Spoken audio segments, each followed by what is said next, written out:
Welcome to the Saturday edition of the Box Seat. I'm Adam McGrath and joined by Mark Olmos. Mark, 8 good races in front of us. Yes, including a listed race, which is the Bovine, and we see Rock Magic returning. The horse that won that race last year should be good to see back. There are some really good horses throughout this field, and as you said, a few that will be first up in this card as well. So let's take a look at the conditions that we are going to be faced with. The Moogle Rail is out 9 metres, some westerly breezes as well, and some possible rain around. So do make sure you keep note of that on social media. Let's get into the first race. It is over the 1,200 metres, an event for the 2-year-olds. We speak of horses returning. There's a nice one in this field as well. There is indeed, Adam, but we'll have a look at the replay horse, which is number 7, Carnelian. Jazari in the straight, 350 to go. Carnelian over on the outside, about 3/4 clear from the helmet. Youngster head clashes, sticks on. Acquaintance, here comes Sweet Aura winding up for Pike. 150 left to go, and Sweet Aura dashes up to join Carnelian. Head clash, no dust on me. Further back, Magnoscope, then Jazari, but the favourite draws clear Sweet Aura.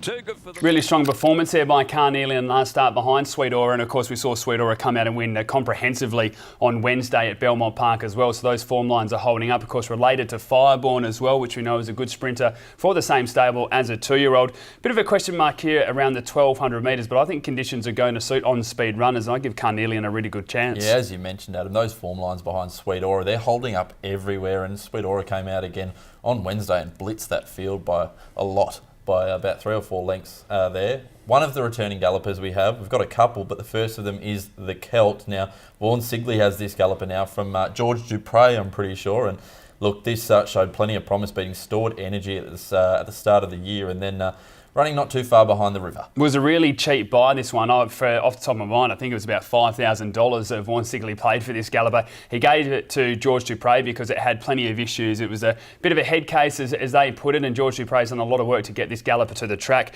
Won a trial by a half length and then came out and won by over 2 lengths first up over Stored Energy, which we've seen race really well since. Then went to the Magic Millions as a $6 chance and finished 5 lengths behind the river. Hasn't been seen since. Goes into this race without a trial, and Jordan Turner hops on to get the 2-kilo claim. If the Celt has matured at all from what we've seen in that Magic Millions race, it comes out and wins this. Yeah, blitzes this field. Number 2 as well, Invincible Mode. Steve Parnham rides for Martin Allen.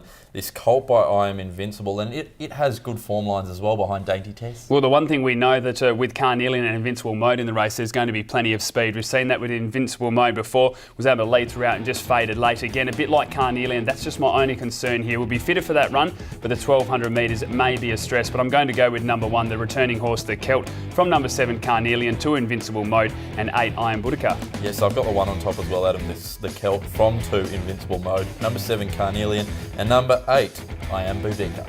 Race number 2 at Belmont Park. It's Australia race number 4 for our Singapore viewers. It's over the 1,000 metres, and we are guaranteed pace in this race, Mark. Yeah, good to see a few of these gallopers returning, but we'll go straight into the replay of number 7, Warjeune. For a run on the inside is Dynamite. Warjeune's back in the centre, and further back is I Do Declare, Mystic Maiden, Sovereign Horse, Trevigo, and Regal Gleamer in battle. It's Dynamite's getting the split now. Warjeune's still there, the outside, but it's Dynamite and Warjeune coming together. It's Dynamite the inside, Warjeune the outside. It's Dynamite, Warjeune put the head in front, and Warjeune pull clear to... It's a really nice run there by Warjeune because it did a lot wrong through the early stages. This gelding by Warchanter was really pulling hard. Sean McGrady had to work quite hard to get it back into the line, and then after that attacked the line strongly. Now, the form lines from that race are questionable. It's Dynamite struggled on Wednesday in a pretty weak field considering the claim as well. This is a much better company, but I'm just not willing to take on this stable at all at the moment, the way that they're going. Steve Wolf is flying. Sean McGrady is in tremendous form as well. So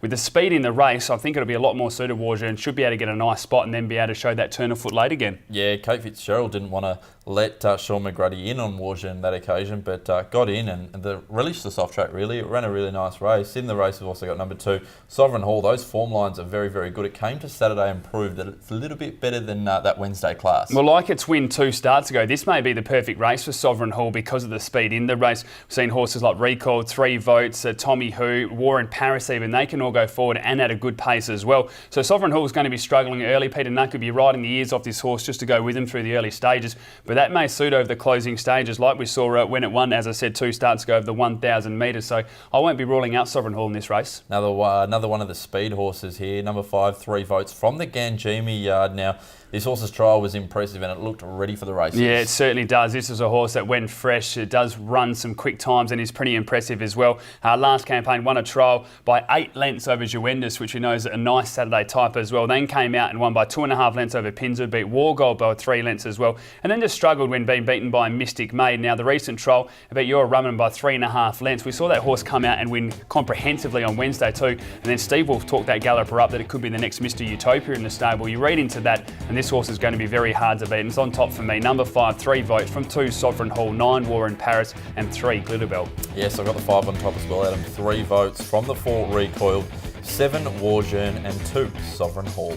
Race number 3 at Belmont Park. It's Perth race number 6 for our Singapore viewers. It's over the 1,200 metres. An intriguing race here. A couple returning, as we've seen with Back to a Walk. A few that don't like Belmont, and then some where we're just waiting to see if they can take that next step and really find their best form again. Yes, absolutely, Adam. And we'll have a look at the replay horse, though. Number 2, Gigante, who will go well in the wet. Shortly this favourite. Further back in the field, Temporize and the Dangster. The Prince was tackled by Vega Magic, going by the 250. Little Jake gave him a kick and away he went 2 lengths to it. It's Gigante. They beat off the Prince. It's Vega Magic nearing the 100. Over 2.5 in front. He's got them done, and he's got them done to a dinner. He's coming away. This has been a big win, and he goes on to score at Vega Magic. Well, as I mentioned in the preview, this is a race with so many horses that just really struggle with consistency. But you take a look at Gigante. He had 8 career starts at the track and distances, won 3 of them, and placed on another 5 occasions. Has never finished outside the top 3 from 8 occasions. It's a tremendous record. Then you take a look at Barrier 3 with the 2 kilo claim, will only carry the 56 kilos. Like when I tipped it 4 starts ago on this program, it wasn't because of any brilliance, it's just because it ticks the most boxes. And in a field like this again, I think that's where we lean with Gigante. Absolutely, Adam. And also, there's no Vega Magics or Cool Passions in this race, so it just looks the one to beat. And it's opened up at quite a short quote as well, around the $2.30 mark. We've also got in the race number 9, Grey Enigma. I think it surprised a few when it ran so well last start behind Socially Unique. Yeah, it was a really good performance, wasn't it? There was good speed in the race and it attacked the line strongly. My biggest question mark now is 1,200 metres from that wide gate. I think it's a day where you're going to want to be forward throughout running, and I just don't think there's as much speed as we have seen for Grey Enigma. So although I won't be ruling the horse out, I just don't think it's as suitable as the race we've seen recently. Another, certainly a wet tracker. An excellent soft track record for Flying Time. 9 starts, 3 wins and 2 placings. You can't rule it out. Drops in class as well. Yeah, it does, and I think it just took a step forward last start. Was beaten 3 lengths by Malibu Style. That was over the 1,300 metres after being in a forward position. Now from Barrier 1 with the 55.5 kilos and not a lot of speed in the race, I think they can take up that forward position again, and that really gives this horse every opportunity. You mentioned the soft track record, 9 attempts, 3 victories and 2 seconds. That reads very nicely, and with that good draw, certainly have it in my numbers as well. But I find it hard to go past number 2 Gigante, from 3 Flying Time, 8 Django and 10 the Dangster. Gigante for me as well, Adam, on top of the 3 Flying Time, 9 Grey Enigma and 7 Spinda Wheels. Race number 4 at Belmont Park. It's Perth race number 8. It's over the 1,400 metres, an event for the 3-year-olds, and I think one of the more exciting races of the day, although we do have some of those better class races coming up. There's a few horses really on the rise here. Absolutely. We'll see a big future from a lot of these horses. One of them especially is number 5 Astronomite, last start winner. Storm Wild Business in the straight, homeward bound, 350 to go. Lawrence and the leader, a length and a half. Astronomite, it's called upon. Theorize, Angelic Angel, eyes wide open, is winding up near the fence. Tucky's lad, Count Tomozov trying to get through with 150 still to go. Astronomite races to the lead now. He put paid to Lawrenson. Now Count Tomozov into the clear, but the bird's flowing. This is an easy win for Astronomite. An impressive winner here, Astronomite. The money came for this galloper late. It was in a good race with a horse like the Count Tomozov, which we expected could run a nice race, but they just kept backing this, and it ran like that. It went to a forward position, which is a big positive, because I think, as I said, you'll need to be in that position for this race day, and then just kicked away at the top of the straight. And amazing that Bob Peters said this has been one of his more backward types, and he put State Solicitor in that same bracket, and we're seeing how those both are 2 running now. I'm not so certain on this horse, though. I wouldn't be taking a short price about it, although, as I said, it's ticking a lot of boxes. It has only beaten Nordic Gem and Lawrenson in the last 2 runs. Now, it's done it impressively, and it does look to be a good type, but this is a much harder step up. The point you made mention to about State Solicitor as well, everybody's made mention to the form and who they've beaten, and those queries are certainly valid here, but I think this gelding by Medavia Doro can certainly take the next step up. We've also got in the race number 4, My Greek Boy, for that Steve Wolf, Sean McGrady combination. You just cannot bypass anything that they have at the moment. They are flying. Love the run of this galloper at last start, and even the run at Kalgoorlie was good over the 1,200 metres. Just ate up the ground late and was able to win by length on that occasion. Now, last start beat Uptown Funk by 2 lengths, carried the 55.5. Goes up to 57.5 here, and this again is a much tougher field, so it is a big test.